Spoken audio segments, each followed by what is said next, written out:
it so great that we have a nice communal intro for everybody? I feel like having everyone have the same intro, it makes us all a part of a community.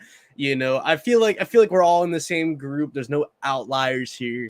I feel like we're very welcoming, and I feel like we've fostered a community.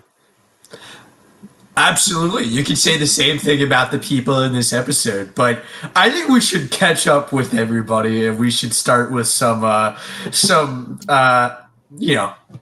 things to say. Welcome, everyone, to Survivor StockWatch Season 47, Episode 1. I am Jack. With me is Will. As always. Well, how are you doing? I can't complain. I had a nice morning, drinking a fancy cup of tea. No more energy drinks. I removed my wardrobe, so now I wear black, and now I wear suits. I'm a suits guy now. Yes, this season of Survivor StockWatch, we felt it most apt to make it the most professional season of Survivor StockWatch yet. And so, in accordance with that, or in order to follow up with that, we are wearing suits. The jackets, I have a tie, Will doesn't, but, that's okay. Yeah. Bygones be bygones. This is professional, and we have decided to step up our game. And with that comes a whole new slide deck. I'm getting emotional looking at this. You're getting emotional, aren't you? I'm getting a little emotional. It's a little sad. It's a little real, surreal watching our baby boy go to college. This is more like we're becoming CEO of some random company in the middle of nowhere. I think more than college. I think last season was like middle school, and this season's like CEO. So, what? I don't know, something like that. You get what I mean. I get what you mean. Yeah. No. This is the most professional season of Survivor StockWatch yet. We've got a lot of new things. We've got ads. We've got cutaway bits. Like we've got things going on that we wouldn't even believe could have happened in the past couple StockWatches. So this truly is the next step, the evolution of Survivor StockWatch. How have you been? How was Game Changers recap? It was a fun time. I had fun talking to Randy and Kara as well. I like talking to the Survivor Now people that aren't just Jack Powell. It was a fun time. You say I'm too boring? I'm not saying you're boring. I just like to see the other options I have. Yeah.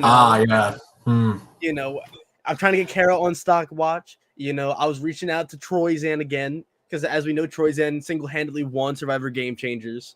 He did. A clean vote. Go watch the Game Changer specials. It was a fun time. But what about you, Jack? You've been quiet. You haven't been. I know. I won't say I've been on sabbatical, but I've definitely just taken a step away. I've been good. I had an internship. I now have a full-time job that I start in February, which I'm very excited for. I've been focusing on that and starting to get the rest of my life set up. I'm still young, but I still got some time. I got some time to have to figure it out. So it's hard to believe you're 2 years away from being 30. How does that? How's that for you? That's just not true, and you know it. you know this. Have you gotten married yet? No, I have not gotten married yet, Will. I don't have children. I don't have my own house. I almost have a Roth IRA, if that helps. Woo, but okay, I see. Yeah. Yeah, but I mean, is it time? Do we start talking about the stocks?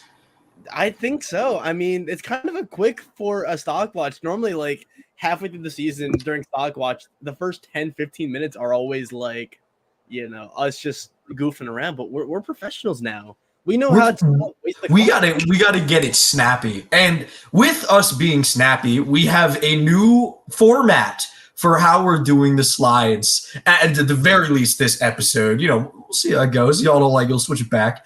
But let's just get into it. You ready? Yep. We always have the rule book. The rule book is important. Yep. It's the first episode, so I'll go ahead and read off the rules to you, as one presenter in business would. Number 1, for individual player slides, we are placing them based on their winning ranking. So how likely they are to win the game. This means that the lowest player has the lowest ranking and vice versa. Number 2, whenever someone has a slash on the tier list, that is permanent. It starts episode 3. They no longer have a shot to win. Multiple people have a slash on the tier list. Their rankings are based on their placement ranking. Yep. Number 3, we will talk about placement ranking throughout the show, but that does not factor into our rankings. There it is. There are the rules. The first item on the agenda. Yeah, it's hard to How do you believe feel, Will? we went from just being anarchists. We've grown, and Really? I'm really excited about this last change that we'll get to at the end of the episode. You know what it is, but I feel like I've been growing up with StockWatch. I feel like StockWatch is like my brother. Like we're twins. Consider this just the first step into us truly becoming professional and truly becoming evolved as a series. And so with that, we go to the new slides. And Will, this is actually the first little clip I have to show because it's a new clip and it's called Ghost Alert.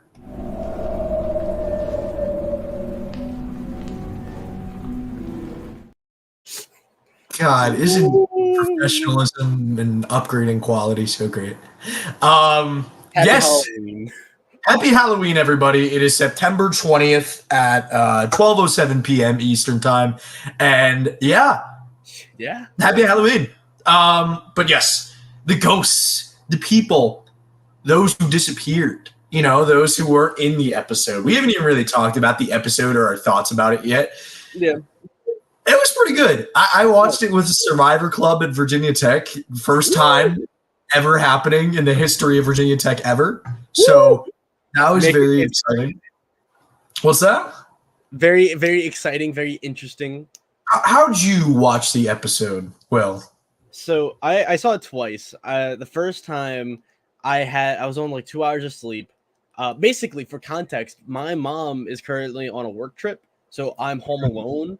So I have to wake up early to make sure my brother goes to school and look after this mutt right here who's on my bed.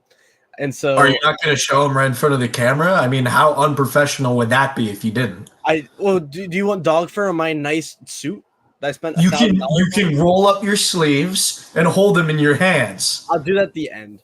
But I got home at 4 a.m. Woke up at 8. And I wasn't even like hungover or anything. But then I watched the episode. I fell asleep while watching the episode. But still understood the gist. And then I rewatched it at 9 o'clock today and took 6 pages of notes. 6 pages? 6 of pages notes. Of notes. You want to know the greatest thing about why we're the best podcast ever? Like why we are the best show ever? Why? You take so many notes, and I'm going to tell you right now, I don't have a single page of notes. I don't even have one note.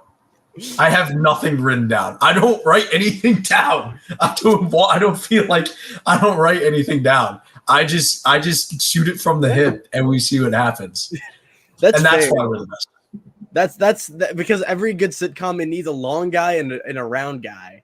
And Exactly. Every professional podcast needs someone who's just casual and someone who's prepared. They need the guy with the nerdy glasses and the guy kicking his feet back. Yep. And that's us. We haven't even really talked about the episode. We should probably do that. It is our job after all. Man, unprofessionalism. Talk about unprofessionalism today. We saw the puppy in the background. It's okay. It's all right. We'll let it slide. Okay, here we go. Locking in, starting now. This episode was a doozy. It was, it was shocking, dramatic, Survivor at its roots. And one of the things they talked about throughout the episode was community. And they talked about how can we improve our community? How can I continue to keep this community together? And I really like that theme. I think it's neat because it is something different than some of the themes we've seen before, and very telling that we heard it so many times. Yeah, it's interesting because I compared to the last season, right, where there was another big theme then. Last season, it was no matter what happens, you might not win. That's it. And a lot of people, they kind of writ that off as, oh, it's just Jeff banter at the very start of the season. No merit. What happens at the end of season 46? Charlie loses. He didn't really do anything wrong. It was just Kenzie did something else right.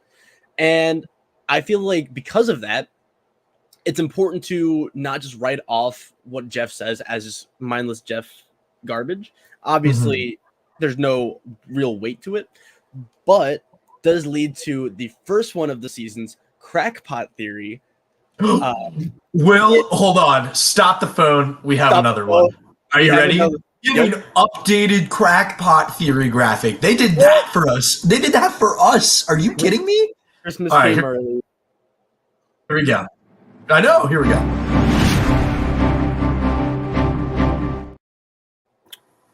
I think the winner of the season is going to be a social player, an under the radar, perhaps social player. And I think because of that, I think when we think of community, we think of who, like acceptance, right? Like people want people to feel at home. That comes with social play. Like it's not inherently like a social, like, oh, I'm your best friend, vote for me to win. But I feel like when we talk about community, it's not really like a physical or strategic part of the game. You know, it's like a subcategory of social game. I like how you said it was a crackpot theory and then proceeded to say, yeah, I think a social player under the radar will probably win. I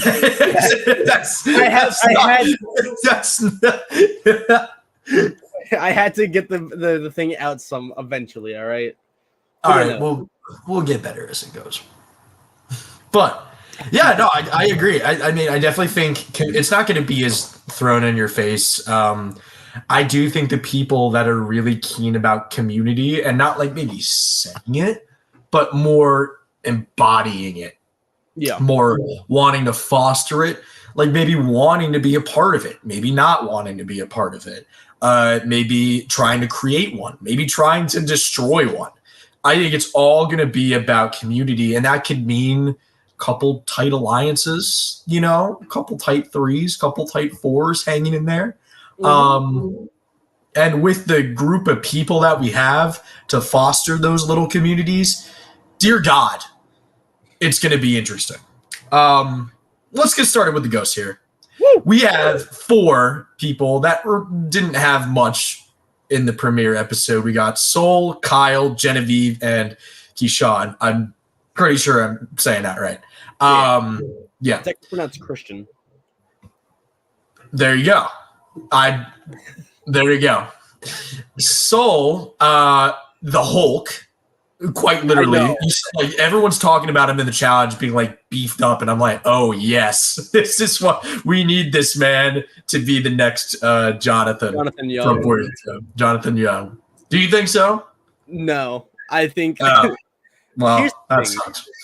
Well, here's my problem with Sol is that he has clear features that would be prominent, right? Like, I feel like he would talk about strength, right? He would talk about something going on or anything substantial, even if it was a small, like, hey, you know, I do this for a living. This trait's going to get me far. He did not speak at all in the entire episode until the Rome scene where they were trying to find Rome, who was finding the idol. And so I feel like when you have something that would be notable, that it gets kind of lost in the background of the episode, Bad News Bears, especially in the first episode. Absolutely. Strength-wise, he could be the next Jonathan Young. He could also be the next Ozzy or whomever else. You know, you think Sol's gonna be the next Ozzy climbing up the tree? No, not like the next like Ozzy level Ozzy. I'm just saying the next like physical guy who comes in and does whatever, because I feel like it's kind of an archetype we haven't really seen in a long time. I mean, we saw it with Jonathan Young in 42, but like last season, there weren't a lot of like strong athletes. right? Like Charlie was competent. Yeah. Q, but it was Q. He didn't win a single thing. And then 45, it's like it was a weak cast, all things considered. And so I think Soul could be the next archetype or like person in the archetype. Yeah, definitely could be. I mean, yeah, no, I agree. Like, it's always the thing. That's why they're a ghost. They don't have anything substantial, anything really going on, any even like hint of a narrative going on. The only one that has one is Keyshawn, and he's a doctor. If someone dies, he's there. And that's about it. Yeah, and Keyshawn too. I think he has more going for him as well than anyone else. Entirely, like I feel like, but at the same time, too, it's like we heard his story. I feel like in his position through Teeny, and I think that is why personally I have Teeny a lot higher and Keyshawn so low, because I think on paper, Keyshawn, if he had just like another confessional or more involvement, because it said that he's not very sociable, he's a little more introverted. I think there could be more to Keyshawn, and we'll get to Keyshawn too because there's still Kyle and Genevieve. But it's just the no confessionals and nothing substantial, kind of put them down in this tier. Yeah, exactly. It's no man's land, and I hate that it's no man's land. But I will say I'm gonna head and have a comment here. First comment of the season, Jay. Welcome back. Woo! Pleasure to see you. That's why I'd rule him out of contention already.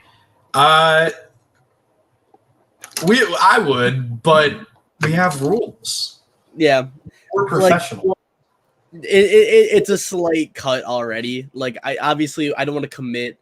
It's like when you get accepted to a community college when you're applying to like another university. It's like, yeah, you're not going to decline it, but you're not going to go. Exactly. Thank you for the analogies. And it's the same thing with Kyle and Genevieve. They didn't have anything really substantial this episode. I mean, I'm I picked Genevieve as my winner. I hope she. I don't think that's going to work out for me. And the only thing she truly talked about in the episode was how much she liked Rome, and we saw how that went with Rome. Yep. So.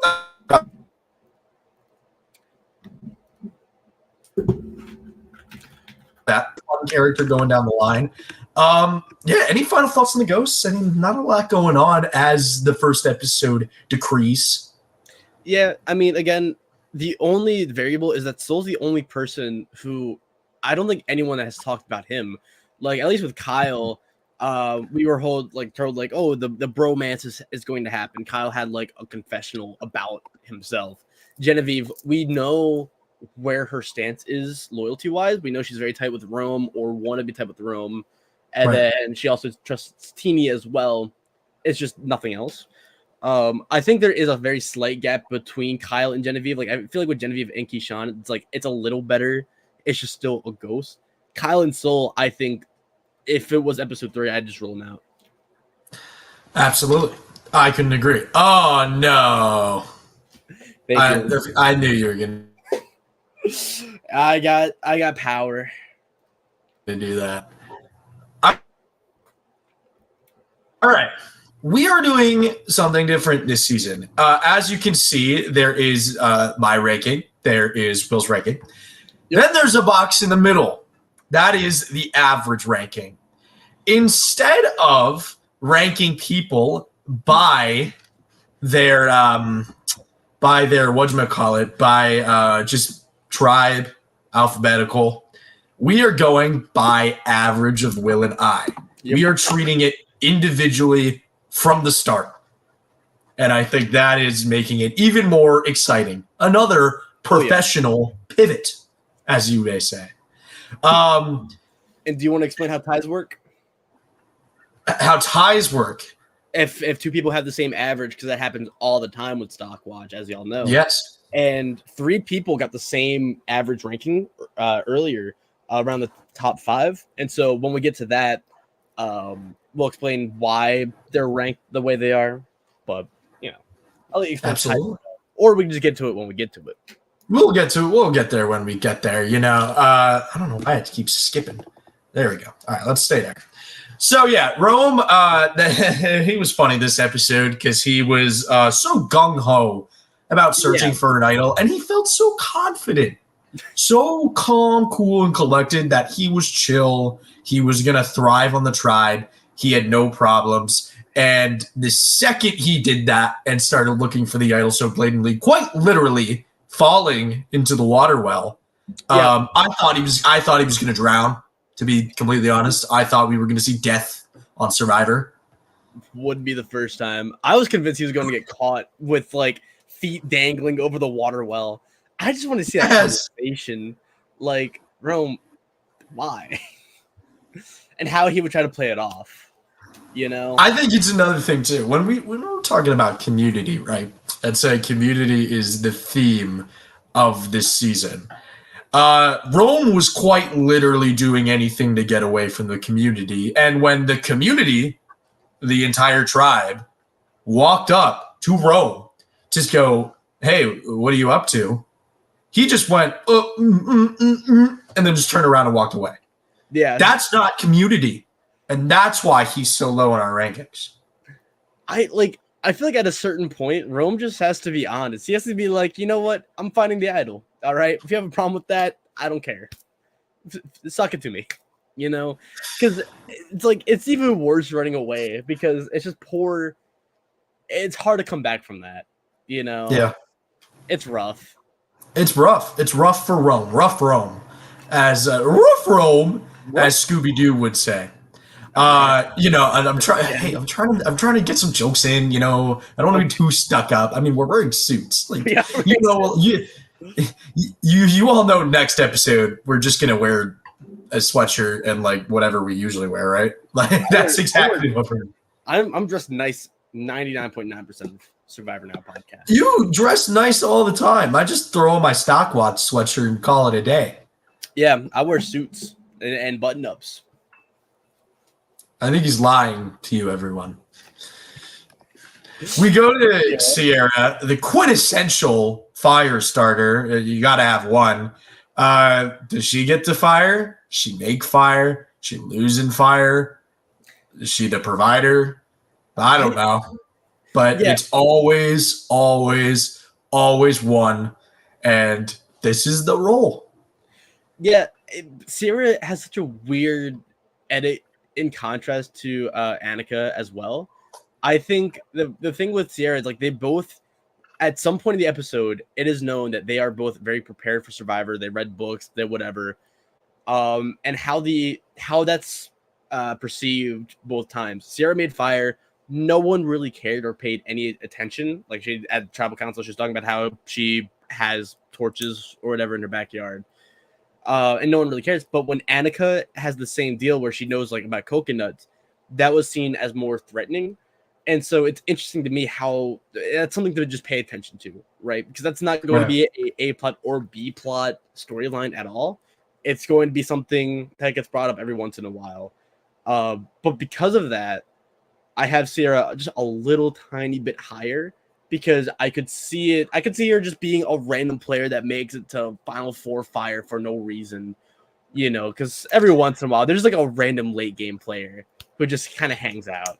I think a very easy comparison to make is Kara K from David versus Goliath. Yeah, maybe not as like socially like perfect as Kara K, but in the same vein, little bit like Kara K. You know, has a great game, doesn't really get any votes, doesn't get any flack, makes it to the end of the game, stays pretty under the radar most of the time.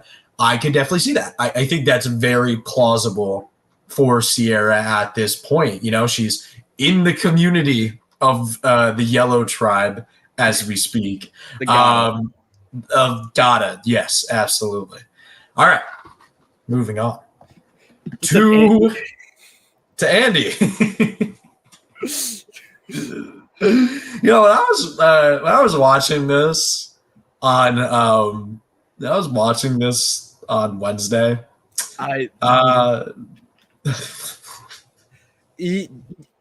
Okay, so let me just say too, I watched the episode late. I watched the next day. I was hanging out with my friends at a restaurant on Wednesday. I checked my phone and service is really bad. And I just see everyone in the Survivor Now group chat just going like, what was that? what happened. And I was so intrigued, and I completely forgot about it until I started watching it. And Jack, you were like, Will, there's someone kind of reminds you of Banu. That's all.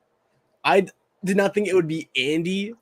I didn't know who I was expecting it, but like Andy, not Andy. And It was Andy.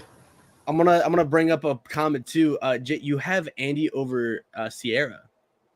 Yeah, see, like I'm presenting professionally, right? Like this is a professional presentation. I look professional. My rankings are anything but because I have decided to go crackpot, and I have a crackpot theory.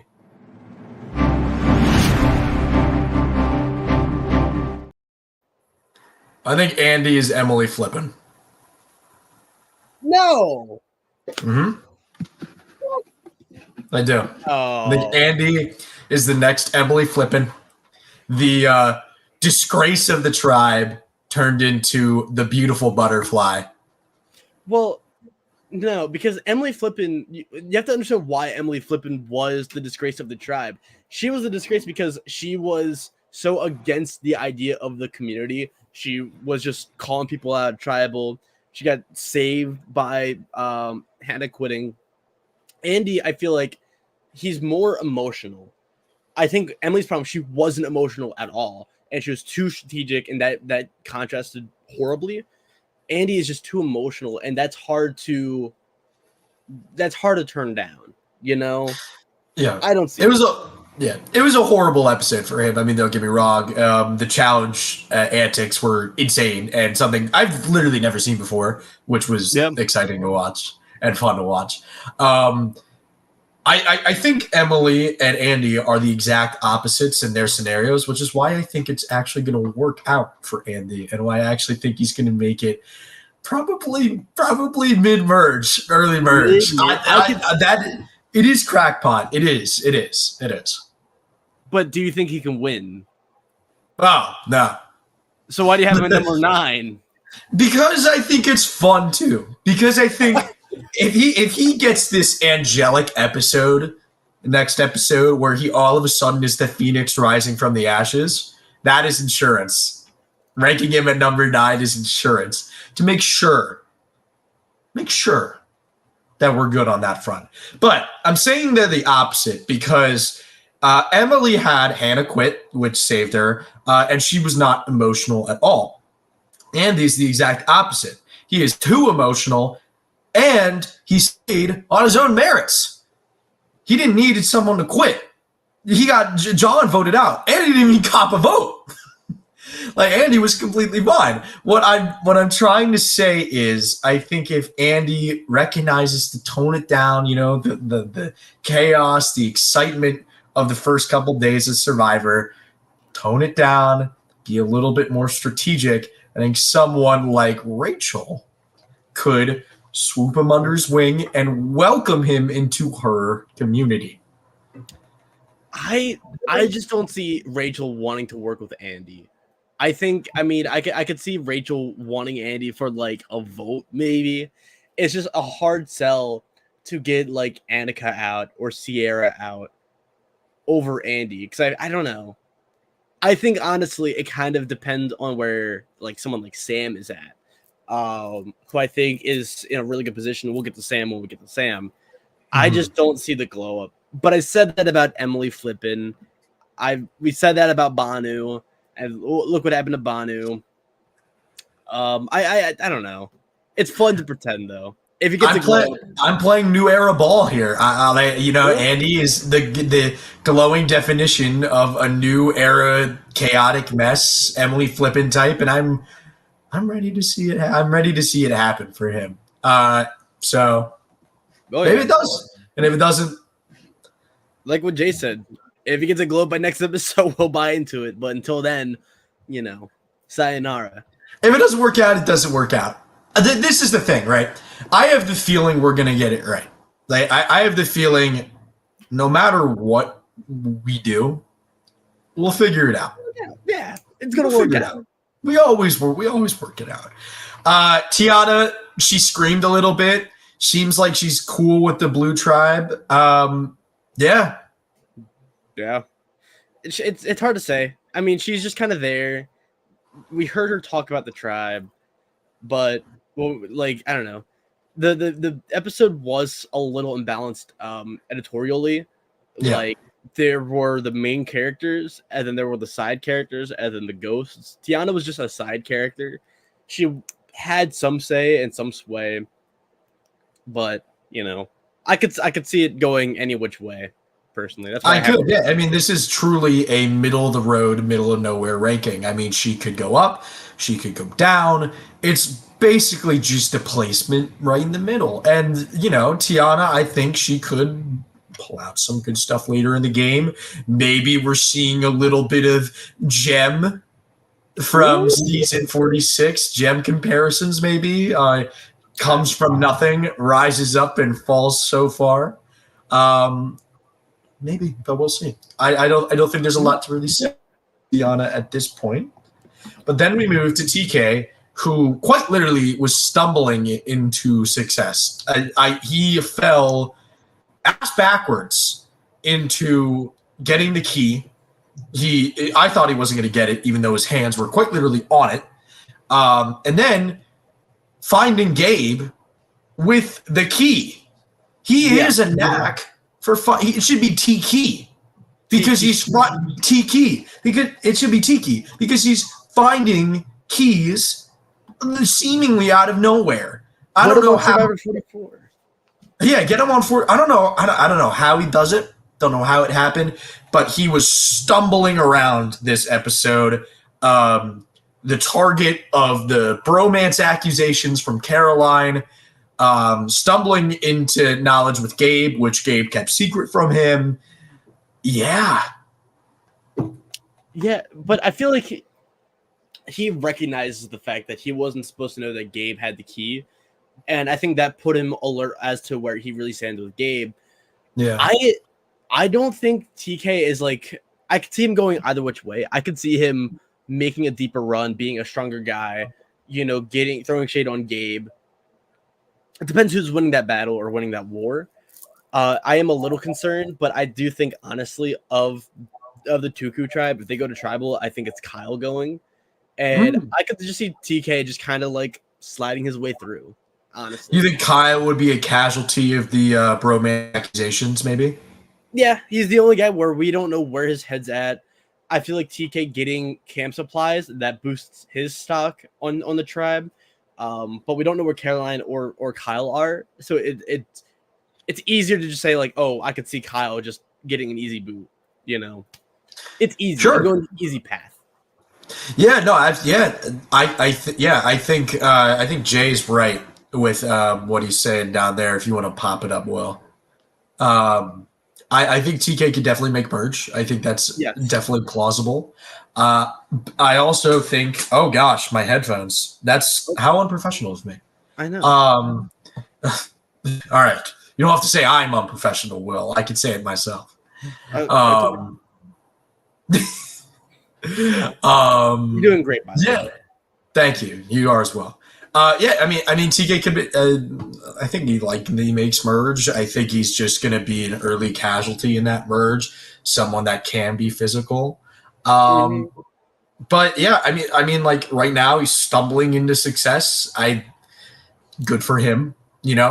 Takes a lot of guts to do that. Takes a lot of wherewithal to fall ass backwards into getting information and getting things in the game. But he's done that. And it's really admirable to watch, Well, I completely forgot to. I put in my notes. There could be a storyline with TK when he was at the challenge against Asia, or Asia, my bad. And he said, "I make my own path. I always do." I thought that could be a really cool quote for a really cool storyline where TK might be an underdog. The whole season, it could be like he's barred from the community. He's a social pariah. He's an underdog, but somehow he finds his way with success throughout the game, makes his own path to the end of the game. If TK wins, that is a plausible storyline starting from this episode. It can also explain how he's a little chaotic, doing the whole chess thing or the key thing. how he does play. Like I feel like he would play a little aggressive, which could be his downfall, and then he becomes an underdog. I don't know, but that is not even a crackpot theory. That is just a theory. It's actually a good theory. I'm not even, it's not crackpot. I think that's actually quite plausible. I think he could be a plucky underdog if it were to come to that point. I think the make your own path thing was really indicative of something deeper. And if the theme wasn't really about community and it was about making your own path, he'd be a lot higher on this list. So we'll see. Oh, yeah. And even Jay agrees. That's all I want to point out. Sorry, Caroline. Even Jay agrees. Okay. You want to explain the ties, Will? Yeah, so the way it works is that when two people tie, so Caroline and TK, they both tied. I went with whoever has the higher individual ranking, they get ranked higher. So Caroline, you have her at 7. I had her at 11. And then with TK, I only had him at like 8, and you had him at like 10. Yeah. Because Caroline has a higher individual ranking, she gets bumped up. If it ties again, because there is another tie like that later on, we're going to use previous episode rankings, I believe, is what we agreed on. Or maybe I think it's previous episode rankings first, individual rankings later. I forgot my own system. But that's why he's the best. That's why he's my co-host. That's why I do the work. So he did the work. He figures it out. But because Caroline is your number 7, I'm going to let you kind of start with Caroline because I was on that train until I saw the confessional counts. She has as many confessionals as Soul. And as it's rough. It's quite rough. It's quite rough. I think she's in a really good spot, and I think if anybody were to have a D kind of uprising as the episodes goes on, I think it could be Caroline. I think she has a pretty decent spot in the game. I also think this is a risky pick putting her this high. I'm a gambler this season. I'm saying I'm professional, but really I'm just wanting to go to the casino looking nice. I am putting a lot of faith in Caroline that she's not going to throw out like Jem and be the first boot of this blue tribe as the licensed bromance spotter. Maybe TK gets Kyle, gets Gabe, and then Gabe gets Sue, and all of a sudden that's 4, and Tiana joins, and that's 5, and Caroline's the odd girl out, and she goes home. I'm very terrified for that, but I think, hoping that this is the D insurance policy. I've taken out a lot of insurance this season. You'll see someone later who I've taken out a Gabler insurance. I see that, and that's scary, but also good news for me with my preseason pick. Yes. My only fear with Caroline is I feel like she's going to follow a very similar trajectory to Kelly in terms of the edit, in terms of how she's portrayed. I feel like with Kelly, there was no personal content. She was just shown to be socially aware, strategically aware, and then she gets sniped early merge. That's it. RIP my draft. RIP Kelly. I think with Caroline, I feel like I could see her having a weak episode 1, and she's only kind of shown being aware of the happenings around her tribe. Like she knows about the bromance, knows about whatever, trusts Sue, and then all of a sudden merge happens or swap happens or even just a blindside on the tribe where she just kind of gets cut for being too aware or too gamey or too whatever. Yeah. Also, thank you, Miss Elizabeth Powell. Can I call you Miss Powell? For showing the truth about Mr. Jack Powell here. I don't know. I could be a gambler. I've definitely gambled before, many times. But yes, Caroline could definitely be a Kelly. Like there's so many ways it can go, right? This is it's like Tiana, but I think it's just a little bit better than Tiana right now. I think she's the best of the, picks at the moment. Yeah. And I think it's going to work out. Should, hopefully. If it doesn't, that sucks. That's unfortunate. But as my experience says, right? Mm-hmm. StockWatcher, famed Edgic writer and all of that, analyst of Survivor. Mod of I absolutely. I am the creator of r slash Edgic, actually. I do think Caroline's going to get over the hump, and I do think she's going to make it farther. Winning right now, not sure. But that's why I have her at 7, because I think she's right teetering on the line of could be a contender if next episode's great. Yeah. You there, Mr. Jack Powell?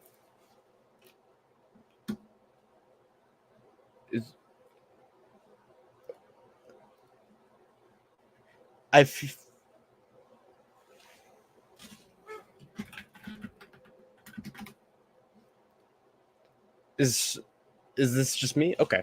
So I feel like with Caroline, there's just not a lot of longevity. Mr. Jack Powell completely died. I don't know if that's just my internet or his. Mine's looking good still. Yeah. I feel like with Caroline, there's just not enough longevity. I feel like there would still be something of note, something of purpose. If she had an intro package. Whoa. Okay. If she had like an intro package or something, I feel like there'd be more. Oh. Hey. God, internet sucks, doesn't it? Yeah. I don't know how to add slides.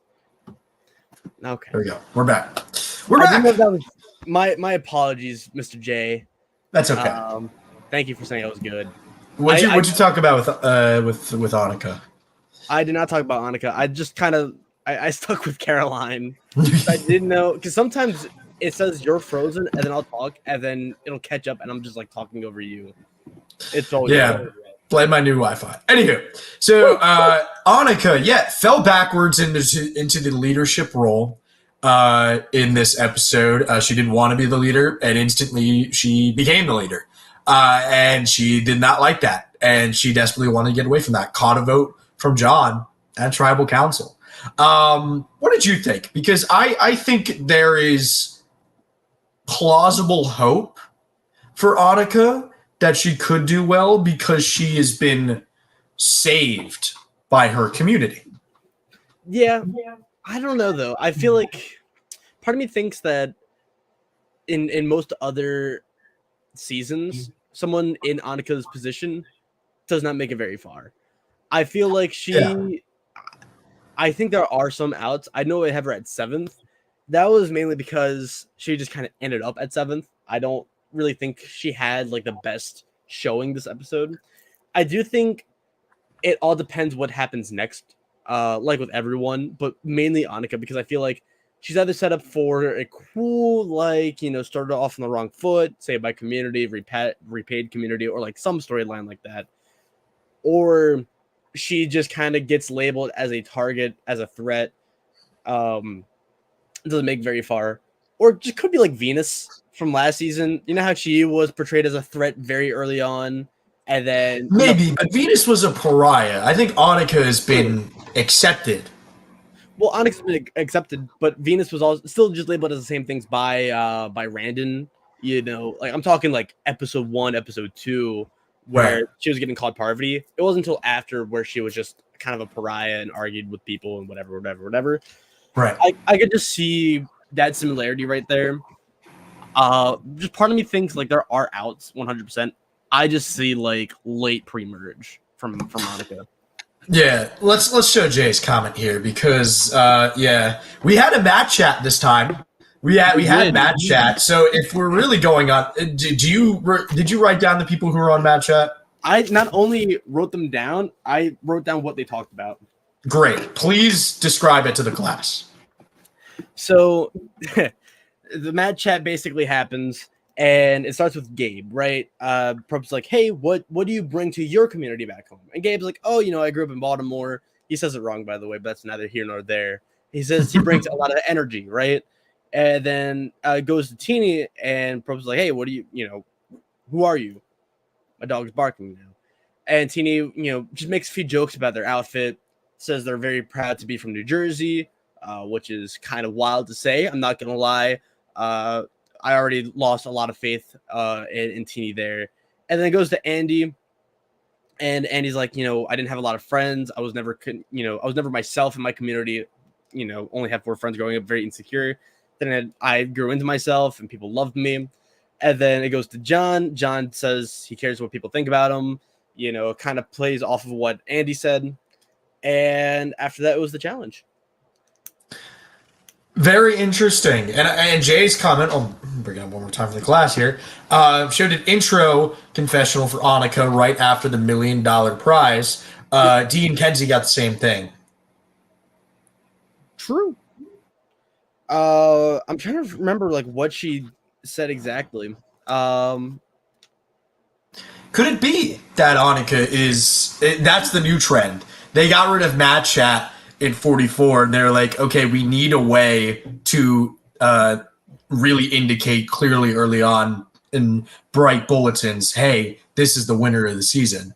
If Annika has a decent episode next time, still get some stuff. Yeah.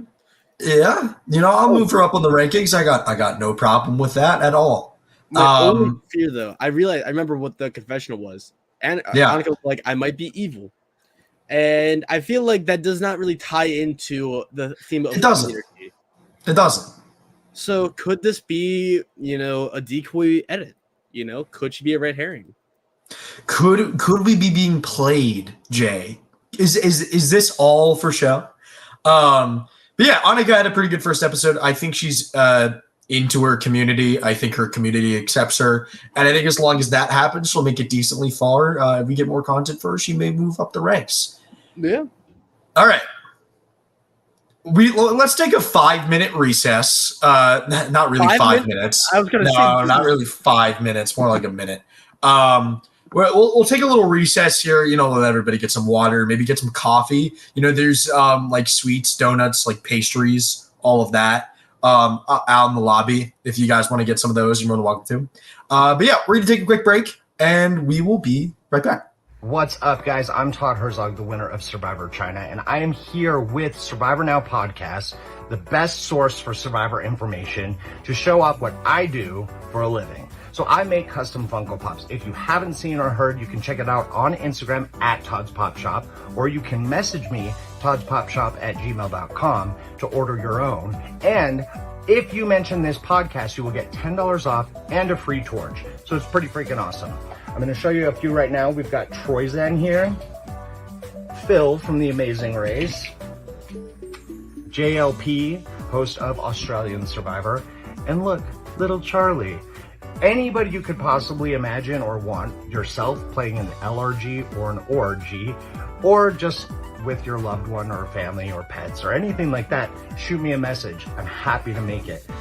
You also have the chance to win a free custom pop if you sign up for Survivor Now Podcast Fantasy League. So it's pretty awesome. And it's fun. Who doesn't want to be a part of that? So yeah, hit me up. Get your custom pops. It's great holiday gifts, great birthday gifts. We got a new season of Survivor right around the corner. I'm excited. I'm sure you're excited. Let's get this going. So, let's talk about Sue. Well, you should go get some Funko Pops, everybody, from Todd. Definitely get some Funko Pops, 100%. Yeah, let's talk about Sue. You think she's Julie from 45? Yep. I think she's Julie from 45. Maybe Maria from 46, but not like her. Who else? Who else from 44? Because there's it's the new thing. Heidi from you could say Heather, but that was kind of from 41. Yeah. 42, no, 43. But she's a part of an archetype, regardless. Yeah. And yeah. I get it. No, I mean, I think she had a great episode. I thought Sue had a great episode. I thought she was awesome. She was my personal favorite from this episode. Oh, yeah. I enjoyed watching her play. I enjoyed watching people come up to her. Often now, it's the older person, especially the older woman, gets a lot of people coming up to them, approaching them for alliances, because they think they're easy to beat in the end game and they will vote for them at the end of the game. I'm praying that's not what happens to Sue, because I would love to see Sue win this game. It would be beautiful. Why do I do that? It's okay. God. I fixed it. It's okay. It's okay. It's okay. Gosh, we have not in front of the children. How unprofessional of me. It's not okay. in front of the stakeholders. Come on now. Yeah, I really like Sue's episode. I mean, I think her connection with Gabe will definitely be really important going forward. I think that's going to be, it could be akin to Maria and Charlie in some strange, weird world. I think Sue's got a lot going for her, and I think she's going to do quite well in this game. Winning, she's probably the lowest for me out of the true contenders right now, but I still think she's got a shot. Yeah, no, I feel like it's weird. I think my top 6, mainly top 5, but the 6th one's just there. Why not? Throw them in. But the top 5 are like my actual contenders, but Sue is the weakest because it's just something I feel like we've seen before. And she had a great episode 1, as with everyone else in this archetype, because they're the most social. And so it's easy when you're describing the tribe dynamics to always bring it back to Sue, because everyone trusts Sue. And I feel like I have a feeling that she's just going to get shafted episode 2 or episode 3. And I think if that happens, then she just makes it to like final 5, final 6, gets voted out. But I have a lot more faith because it's an archetype I always love to root for. I know it's very popular. We get it every season, but I can't help but love it and love Sue all the same. She's the greatest. It's the same issue over and over and over. It's a great episode. And Jay's on the money today. Secret scene, emotional backstory. We did not get that. It was a secret scene deliberately. Doesn't fare well. Nope. But, it's going to be the same old thing. It's going to be Sue's going to be a great contender. She's going to be up on the list. But the second we get the feeling she's going to be voted out, final 5, final 6, she's off the contenders list. Because we've seen this same song and dance for the past 2 seasons. Julie, the super mom, Maria, the badass and challenges. We've seen this song and dance. We've seen this story play out twice. We've seen it twice in a year. 3 times in a row. With if you want to include Heidi, I mean Heidi's younger, obviously, but still, we're wary. Oh yeah, Will Weary West, Will the Weary West, and Jack, Mr. Mortgage himself, looking Mr. Mortgage. Anywho, I love it. All right, let's go to Sam. Who you have at 3? I have at 3. Yeah. Why? Because just like with Sue, I feel like we see Sam all the time, but I just think he had a really strong episode. I think him being the glue man to a chaotic and dysfunctional tribe, I think makes a lot of sense. I think that might, reference that he might be under the radar. He might be someone who's just kind of in the shadows, not playing too strong, which is the exact opposite of what I'd imagine. I thought Sam would be, he'd be like Andy, just very out there, not as emotional, but more, or like Rome, just too aggressive too early. But Sam kind of understands the dynamics, and he looks like a villain. He looks like he would like antagonize me and like shove me in a locker and Probably. But I still think he had a really strong episode 1. And I think so did Drew as well from the last, or not last season, from 45. He could be like Drew, but it's looking good right now. Yeah, I think it looks really solid. I think he talks, his first confessional is about Wolf and Wolf's clothing. I'm pretty sure we've heard that before, but still, that's it's cool to hear. The glue man, that one really stuck to me because I haven't really heard that one before. It really relates to his job, which is also something that is good to hear. I think if he can stick that way, I think if he can be the thing that holds the community together, that will certainly help him in the game. Right now, I'm just going to keep him. I'm going to teeter him right at the line because the fall could come. There could be a moment where his pride gets the best of him.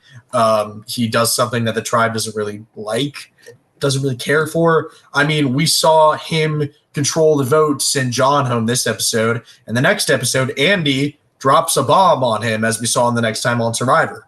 So clearly, Sam is important in terms of working with the women of the tribe and working with Andy.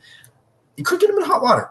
Could get him a little bit of hot water, if he's trying to play both sides. But right now, I think he had a great first episode. I think as good as you can probably get for someone in his archetype of a first episode. Yeah, because size also matters. Again, he looks like a villain. He looks like an AI generated. This guy is going to go well, and I think a fear is that his edit would be too clean, too cookie cutter. Jay, I know you said people are comparing him to Jake 2.0. I don't see that because I think with Jake there was a lot of underlying insecurities. He played more emotionally as time went on. Yeah, I just see Sam as kind of a top dog for a while, and whether or not he finds success with that, we'll see later. Yeah.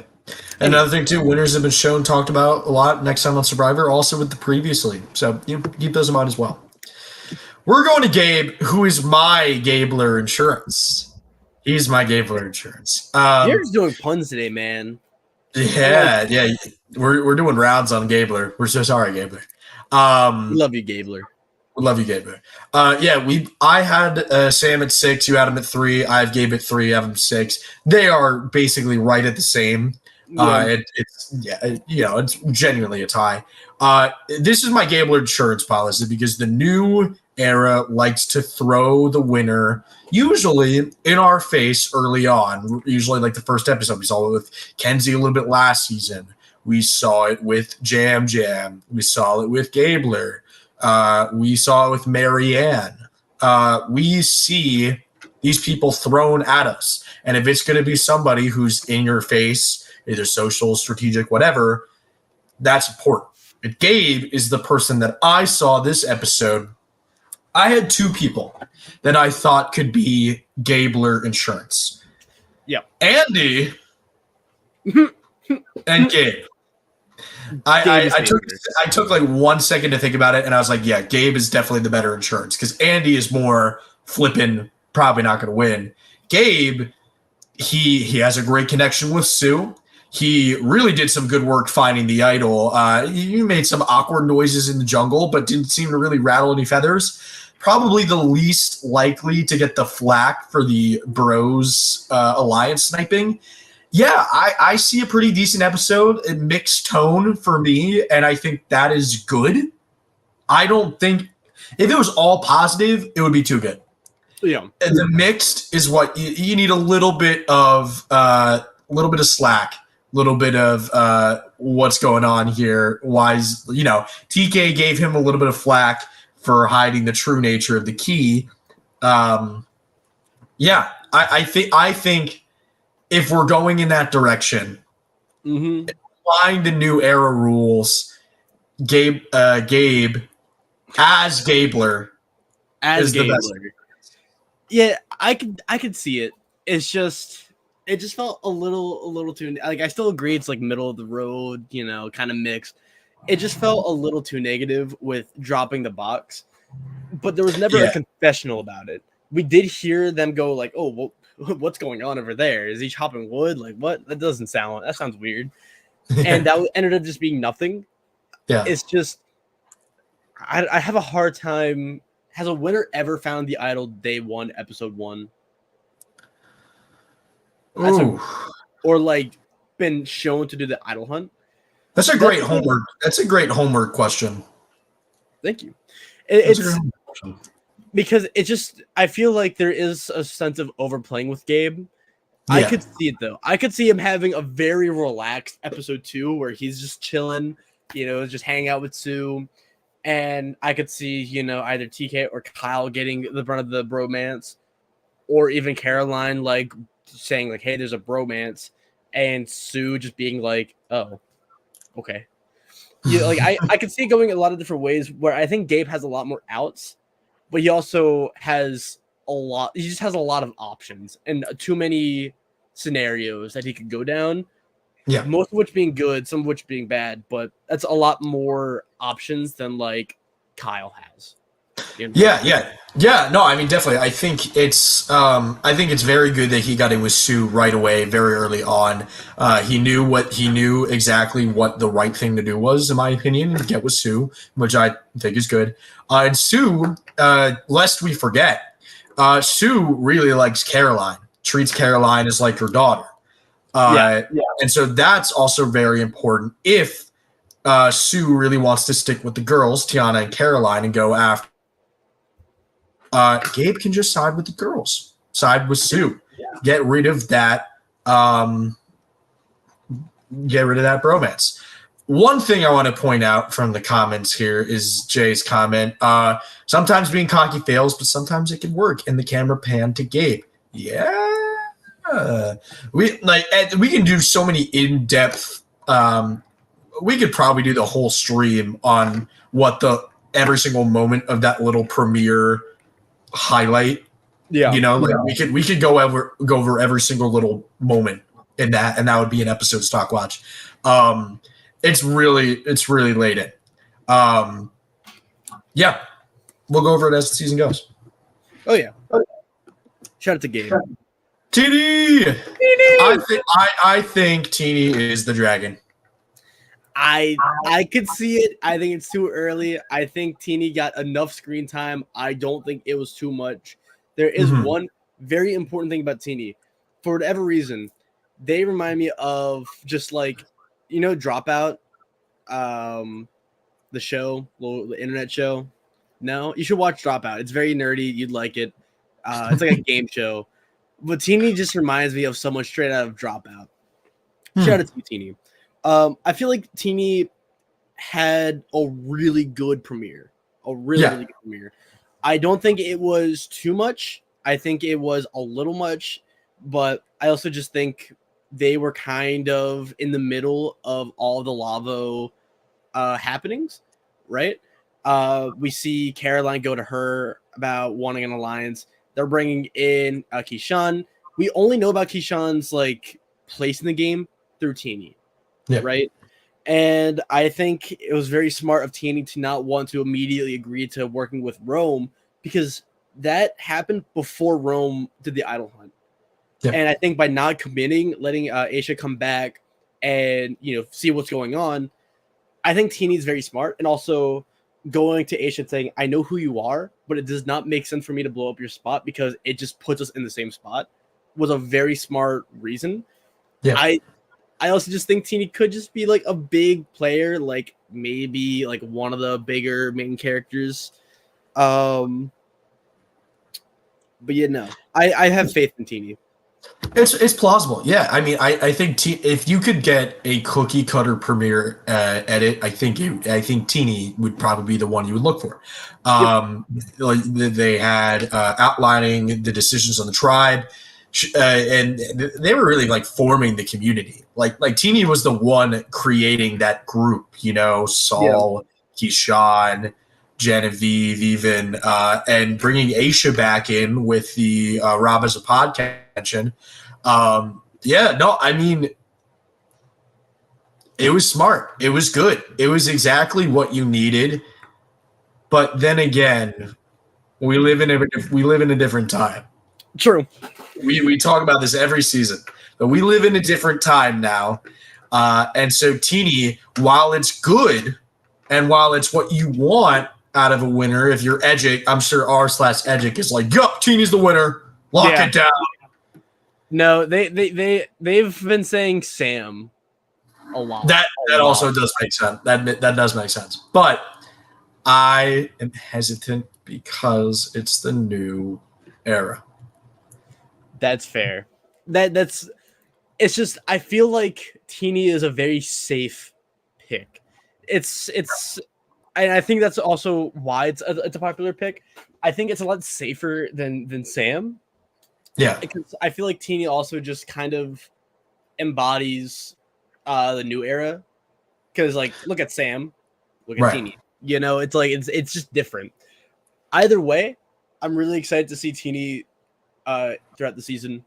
Not my winner pick, not even close. But you know, do you know my winner pick? My preseason pick? Who's your winner pick? It was Gabe. Ah. You know why? Why? Because Baltimore, Maryland. And last time I did that, it was Hannah Rose. So why did I expect anything less? Hey, you did better this time. I did. Yeah, you did. So far, you've done better. So props to you. Thanks. All right, Aisha's my number one. Here's why Aisha is my number one. She went on the journey. She wanted to go on the journey. She wanted to get the tribe supply. She wanted to compete. She wanted to do that, whatever. I think for me, what hit was coming back. She was very nervous that she wasn't going to be accepted, but she was rapidly.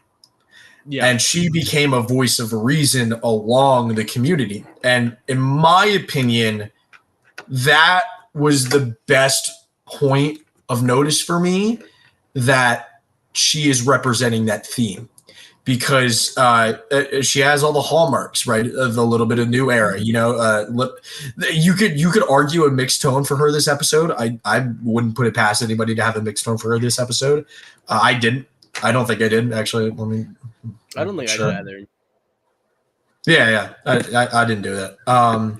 You could argue mixed tone. She wanted to go on the journey. She wanted to take that chance. Rome didn't like it, but then we saw how Rome turned out. You know, like, it's a complete antithesis. Rome thought he was good, thought Aisha was going to be the pariah, started looking for the idol. Aisha came back, told the complete truth, hung out with the tribe, got Teeny in as a pretty tight ally, I'd say. In my opinion, this was the episode that if we are truly going with a theme, and someone look at how Aisha was kind of leading the pack to find where the hell Rome was when he was like submerged in the well, and then leading the group discussion at the beach. When I saw the 5 of them talking at the beach together, I was like, oh my God, that's community. Yeah. And that's why I think if Teeny had the edit, it's all about the edit and how it was presented. I think if Teeny had the edit Aisha had, I think that Teeny would be number one. But for me, Aisha had Aisha's edit, and that makes her number one. Well, that's not a point. If you know, if Genevieve had Aisha's edit, Genevieve would be number one because Genevieve had the Aisha edit, right? It's the talking about community for me, Will. It's the clear making it into the community, feeling like you're going to be outcasted, and then getting into it and thriving. It's a 1-episode arc that works for me, and I think I think I made a good decision putting her number one. Actually, I do regret having her at number 4. I'd like to move her up to number 3. Yeah, retroactive number 3. Not retroactive. I mean, I'm locking it with Sam number 3, but thinking it over more, at first I thought I was a little worried that Aisha's edit was a little too much. But it's hard for her to not be the main character because of just how the episode happened. That's not really in anyone's control, and I don't think it matters, because if we're going to Shipwheel Island, more times than not, you're going to have an edit talking about it. At least one explaining what's going on. Second one explaining what happens when you get back to tribe. Doesn't happen all the time. I think like Ben had like a weird edit in the seasons past. Yeah. Whatever. But yeah, no. I see her making it really far, as Jay puts, final 5 at least, or final 6 at least. Yeah. And but having the most confessionals is still a little worrying. Yeah. Definitely being the focal point, being the person who talks the most on screen, definitely could be a little worrying. But at the same time, it's a new era, so things are changing. And in my opinion, if she gets a tiny bit of a cool down, not too much, but just a little bit.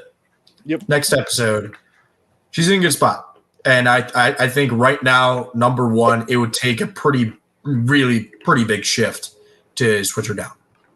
Yep. We finally go to Rachel, who is your number one. My number Why one. is that?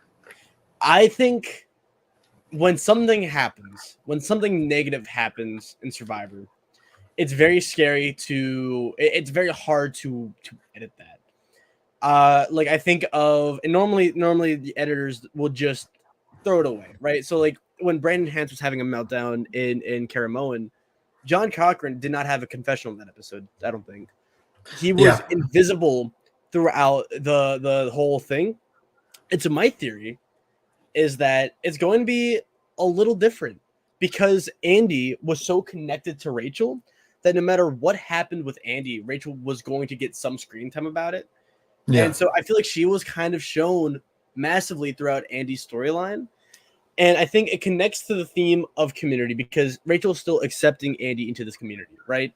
Even if she didn't want to, she still sat with Andy when he was having troubles going to sleep, let him say his piece. And Rachel still is focused on the game mode, but she's not too strategic. She's not like Emily Flippin, who, like, if the same thing happened, Emily would be like, Andy, go to bed. What are you doing? Ruining my game. And I feel like everyone, for the most part, they were tight with Rachel at some point or had some trust there. Obviously not like number one status. But I feel like Rachel has a lot of, I don't know. I just have a good feeling about Rachel, and I think she's winning. That's bold. I think her story with Andy is going to be really interconnected. I think it's going to be a story that is going to be probably one of the bigger ones this season. In my opinion, I think like having that crazy scene in the middle of the night that warrants a season-long story. Does that mean she goes out trying to save Andy? Does that mean Andy takes her out later in the game? Could be. But it also could be someone who has the benefit of being accepted in the community already, bringing someone else in, as you pointed out. And if we are going on that front, then that makes a great contender because we're going with the theme here, right? Last season's theme was someone may not win. It wasn't something we couldn't like really pinpoint. It was more something, it's just like, it's going to happen at some point. Let's keep it in the back of our heads. Mm-hmm. This community theme, I think it's present. I think it is directly related to the winner of the season. And so that's why we've been talking about it so goddamn much this episode, because community is going to be the most important theme this season. And so we have different variations of that. You know, we have Andy trying to be accepted in the community.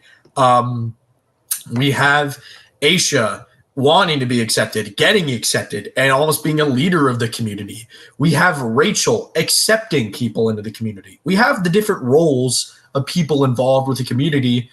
Now it's just time to figure out who is the best edit and who has the best possibility of outlasting that community. But I do agree. I think Rachel had a lot of substance this episode, lots to talk about. They clearly want us to see her. I don't think you could have made the episode about really anything, or at least her like most substantial stuff about anything other than what happened with Andy. So we'll see next episode if she gets something a little bit different. If she does, great, good. But that's why I have her too, and I think that's why you have her at what? Yep. And one more thing. If Rachel and Andy were not important to the storyline, I feel like the whole scene of them being up at night would have been a secret scene. If they were not important to the storyline. Yeah, that's all. It was very clearly important to what was happening, not just this episode, but I think it's important later down the line. All right, Will, are you ready for the final little video? Yeah. Oh, yeah, the final change to Survivor StockWatch. Survivor the Stock. Yes. Let's introduce the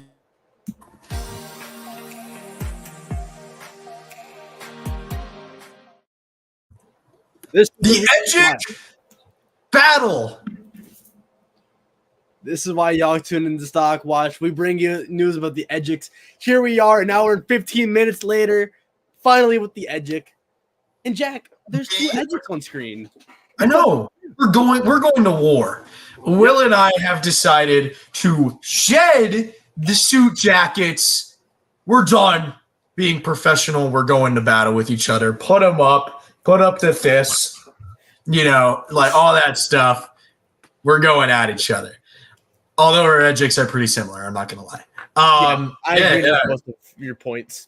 Yeah, I think it's all very, very similar. You really liked you gave Aisha a middle of the road +5, which I thought was a little strong, but I'm not going to complain. She had the most screen time of anyone in the episode. That is a 5. And I think her being accepted into the community is also a positive thing. I don't know. Yeah. I love it. Thank you. See, I can be bold. Sometimes you can be bold. You can make some stuff happen. Okay. Big moves in the works. Big moves. A lot of the differences. Yeah, Aisha's positive. I did some other ones too. I think. Oh. Yeah. Yeah. Oh yeah. Sam is middle of the road +3. That's the other big change. Yes, you like to hand out the positive tone. You think it works for some people. Yeah, I'm a positive guy. I'm a glass. Although our contenders are wildly out of whack with each other. Like Aisha 1-4, Rachel 2-1, and then I've Gabe and Sue, and you have TD and Sam. So yeah, but it's a fun little chart. If the contenders list had 2 more slots, I think it would just be Sue and Sam. Yeah, I think Gabe is Gabe and Sam are really the big outliers. Yeah, I think Teeny makes sense. Aisha makes sense. Rachel, yeah. Last thing from Jay. What about John? Yeah, we didn't include a recap for John this episode. That's okay. We'll do it next episode. I didn't feel like it was worth it to do this episode. We have a lot of changes this episode in terms of the format, in terms of the new videos, all that kind of stuff. So we wanted to kind of lay that out as like a first, like, hey, we're pushing a lot of new stuff here. Let's knock that out. We will recap what episode.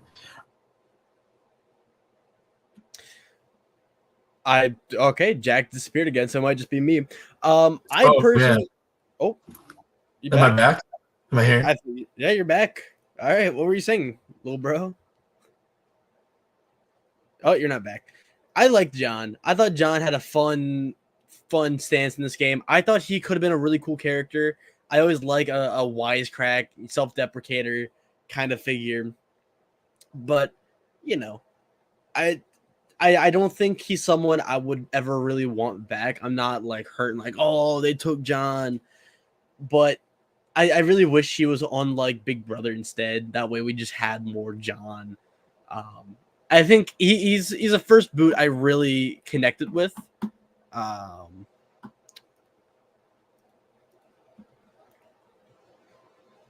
don't know. He's a oh, there we go. That's what I'm saying, Jay. Yeah, no. So I really like John. I thought he was being a wisecrack. I think he made sense strategically outside of really targeting Annika. I think just shoveling down on Andy and just being like, look, Andy, it's not looking too hot, bud.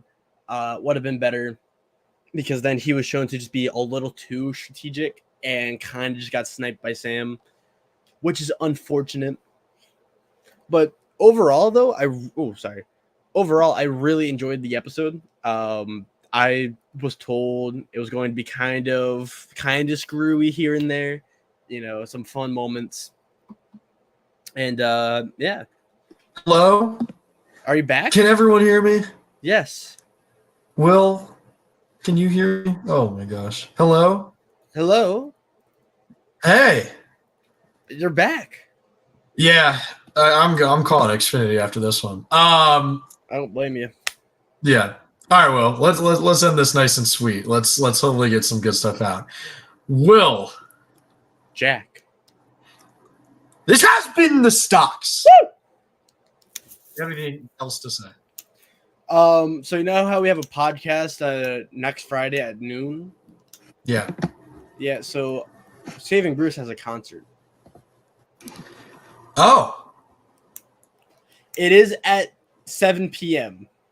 Yes. So I will be here. Yes. I just wanted to let you know.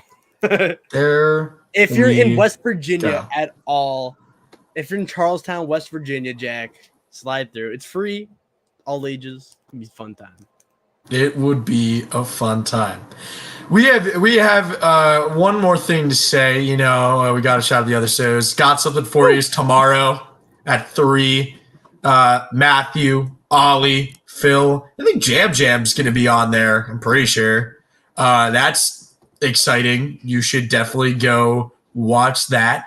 Positively. But yeah. Thank you all for watching episode 1 of the most professional season of Survivor StockWatch ever.